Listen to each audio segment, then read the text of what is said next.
Hi, my name is Siddharth Varde and this is Unity Advanced Mat2 Answer1. So the first question is, what is occlusion culling? Explain in detail. Right. So in very short, occlusion culling is nothing but an rendering optimization technique. Okay. So what happens in occlusion culling? So like we on so like whatever the object that is not directly visible by the to the camera, uh, like it is culled, it is not rendered on the scene. So for example, let's say there is a building and there are 100 enemies inside a building, and a player is standing outside of the building, so he cannot see all the 100 enemies at at once, right? So like not exactly at once, but like while he is outside he cannot see any enemies. Or let's say that there is one enemy that is on the window that can be seen, but other 99 has not been seen. So those 99 enemies will not be rendered, and that's achievable by occlusion culling. So how it helps.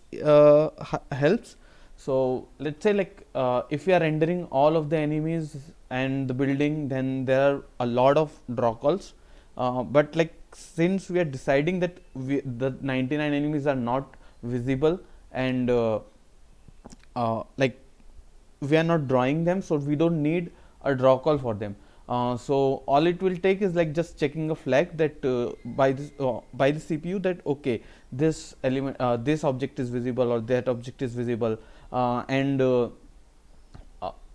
like there would be a lot less state changes, rendering state changes in the CPU, and there are very less draw calls. So there will be a less number of like the CPU and GPU will act faster because there are less number of things.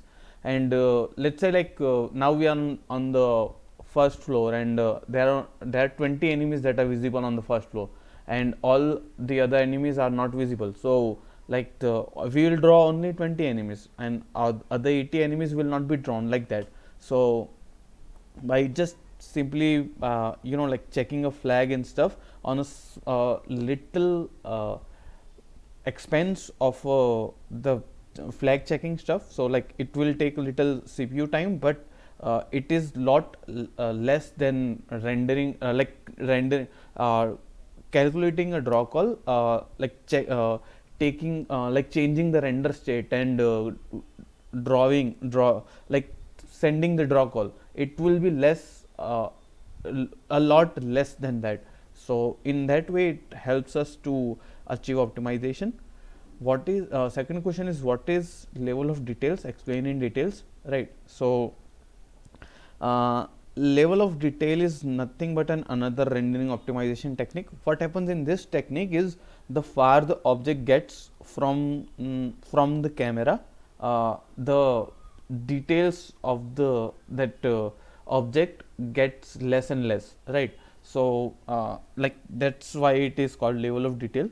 So for example, let's say there is an enemy and he is standing 10 meters away from the camera, so it should be completely visible, right? Like his hair and like everything, the model is quite high poly, model should be quite high poly, the texture should be clear, so player can clearly see it, right? But let's say it is 100 meters away from the camera. So like now player cannot see the entire object clearly because it is too far away and it will look too small, right? So on that time what we can do is we can just say, okay, now change the mesh from high poly to low poly, and even the texture from high poly to low poly texture, right?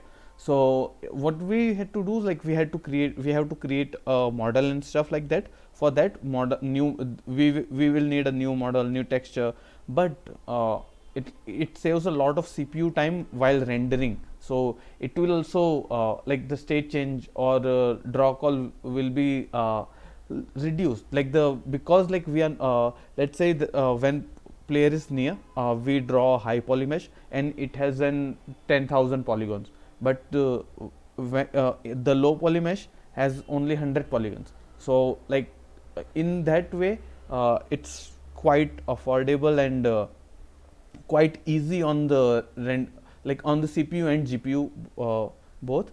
And after a time, let's say now it is like 200 meters away, so like if we have decided that we cannot show it at all, or we will show only a cube or kind of thing, and at certain point it will just fade away, because like we will know that it is not visible, so the we can just disable its visibility kind of thing. So I guess that's it. Thank you.